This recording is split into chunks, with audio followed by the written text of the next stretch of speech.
मित्रों, मैं विवेक और आज की इस कहानी में हम आपसे बात करेंगे भारत के सबसे बेबस राष्ट्रपति, सबसे मजबूर राष्ट्रपति ज्ञानी जैल सिंह के ऊपर। ज्ञानी जैल सिंह जो कि 1982 से 1987 तक भारत के महामहिम यानी कि भारत के राष्ट्रपति के पद पर रहते हैं।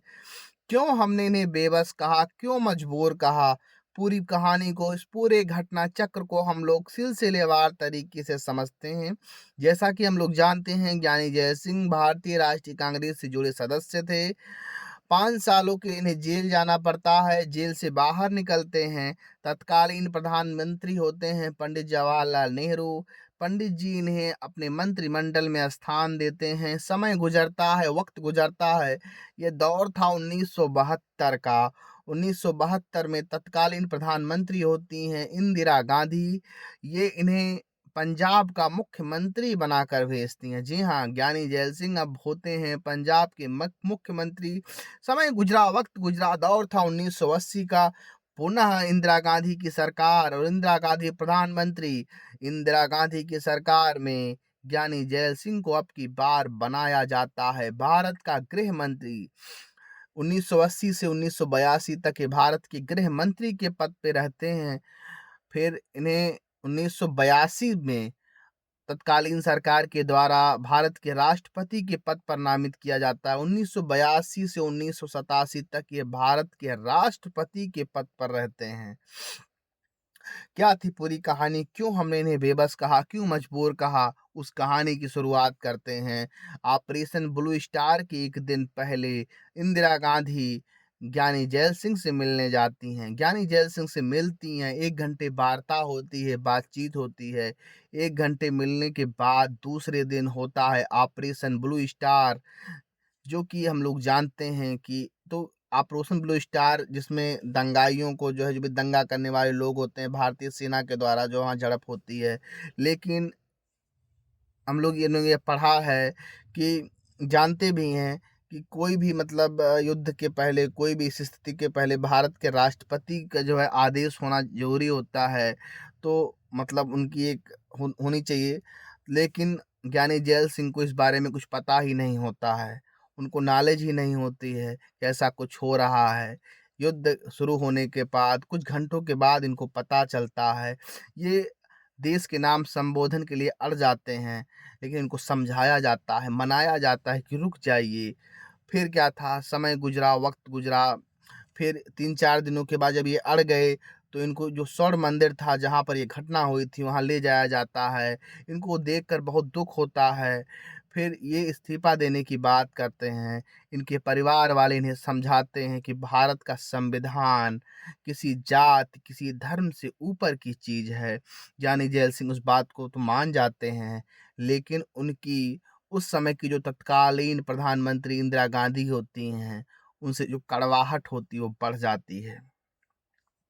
समय गुजरा, वक्त गुजरा, उसके बाद आप जानते ही हैं कि उन्हीं के गार्डों के द्वारा, इंदिरा गांधी के गार्डों के द्वारा, सतवंत सिंह और बेअंत सिंह के द्वारा उनको मौत के घाट उतार दिया जाता है। खास बात तो ये थी कि इंदिरा जी को बताया जाता है कि आप ऐसा कीजिए, आप अपने गार्डों को हटा दीजिए, क्योंकि ये सिख समुदाय से आते हैं और जो कि स्वर्ण मंदिर पर सिखों की वजह से वो सब नाराज हैं। इंदिरा जी जो है कहती हैं कि मुझे अपने देशवासियों पर भरोसा है और अपने गार्डों पर तो ख़ास तौर से भरोसा है। इंदिरा जी जो है मतलब ऐसा कहती हैं, लेकिन उनका भरोसा कायम नहीं रहता है। उन्हीं के गार्डों के द्वारा उन्हें मौत की घाट उतार दिया जाता है। उसके बाद उस समय जो राष्ट्रपति जी होते हैं, ज्ञानी जैल सिंह, वो ओमान के दौरे पर होते हैं। उनको पता चलता है, वो भारत आते हैं। उसके बाद ये आते हैं और इंदिरा गांधी की मौत के बाद राजीव गांधी को प्रधानमंत्री पद की शपथ दिलाते हैं। लेकिन दूरियां बढ़ चुकी थी और उसके बाद जो है खूब दंगा होता है और सिख करीब-करीब उस दंगे में 3000 सिखों को मौत के घाट उतार दिया जाता है। ज्ञानी जैल सिंह के पास फ़ोन आता है कि यहाँ पर सिखों के साथ ये हो रहा है, वो हो रहा है। गर्म टायर करके जो है उनके गले में डाल दिया जा रहा है। तो ये सब चीज़ें जो है ज्ञानी जैल सिंह को बहुत दर्द होता है, बहुत दुःख होता है। उसके बाद ये बार-बार प्रधानमंत्री ऑफ़िस फ़ोन करते हैं, राजीव गांधी को फ़ोन करते हैं कि ऐसा हो रहा है, इसको रुकवाइए। लेकिन इनको कुछ जवाब नहीं मिलते, इनका फ़ोन ही नहीं उठाया जाता है। यही इनकी मजबूरी थी, यही इनकी बेबसता थी, इसीलिए हमने इन्हें बेबस राष्ट्रपति कहा था। पूरी रात गुज़र जाती है, दिन गुज़र जाता है, तो 2-3 3 दिनों तक ये पूरा सिस्टम, पूरा प्रक्रम चलता रहता है। उसके बाद फिर राजीव गांधी इन सब चीज़ों को मैनेज करते हैं, रुकवाते हैं, फ़ोर्स तैनात होती है। उसके बाद पुनः फिर जो है ज्ञानी जैल सिंह जो है इस्तीफ़ा देना चाहते हैं। फिर उनके एक मित्र होते हैं, उनको समझाते हैं कि नहीं, अभी आप इस्तीफ़ा मत दीजिए, नहीं तो हिंसा और भड़क जाएगी। तो उस समय ज्ञानी जैल सिंह फिर मान जाते हैं, लेकिन वही था कि फिर कभी भी जो है ज्ञानी जैल सिंह और राजीव गांधी जी से संबंध बढ़िया बेहतर नहीं हो पाता है। और एक बार का बयान संसद में, उस समय राजीव गांधी जी के करीबी थे के तिवारी जी, वो बयान देते हैं कि मतलब राष्ट्रपति जी का घर आतंकवादियों का अड्डा है। इससे जो है ज्ञानी जैल सिंह बहुत नाराज होते हैं, इतने नाराज होते हैं कि राजीव गांधी जी से उन्हें पार्टी से निष्कासित करने के लिए कहते हैं। राजीव गांधी मजबूरी में ही जो है के तिवारी को अपनी पार्टी से निष्कासित कर देते हैं। लेकिन फिर क्या था, दूरियां और बढ़ जाती हैं। फिर एक दिन समय आता है 25 दिसंबर 1994, और उनकी मौत हो जाती है। और जब खबरें खंगाली गईं तो पता चला कि 1 महीना पहले उनका एक्सीडेंट हो गया था।